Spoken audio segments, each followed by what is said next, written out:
तो हेलो दोस्तों, अभी अभी बहुत ही बड़ी खबर निकल के आया है जो कि समर सिंह को आज हो गया फांसी। जी हाँ दोस्तों, अभी अभी बहुत ही बड़ी खबर निकल के आया है जो कि आकांक्षा दुबे को न्याय मिल गया। सभी लोग खुश है, आकांक्षा दुबे की माँ भी बहुत ही ज्यादा खुश है, क्योंकि आपको वीडियो में क्या है लाइव वीडियो भी दिखाने वाले कि समर सिंह को फांसी कैसे हुआ है।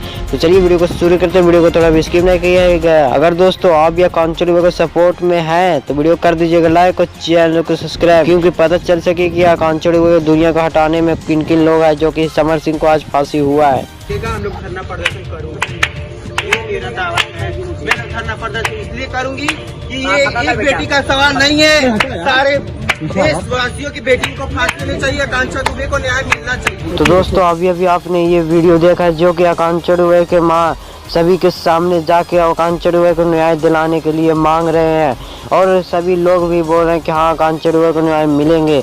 तो दोस्तों अब बहुत ही जल्द समर सिंह को फांसी होने वाला है। तो दोस्तों इसके ऊपर क्या कहना चाहते हैं कमेंट बॉक्स में जरूर बताना, और अभी तक वीडियो को लाइक नहीं किए तो वीडियो को लाइक कर दीजिएगा, क्योंकि आकांक्षा दुबे का आरोपी है समर सिंह, उसी को जल्दी फांसी हो सके।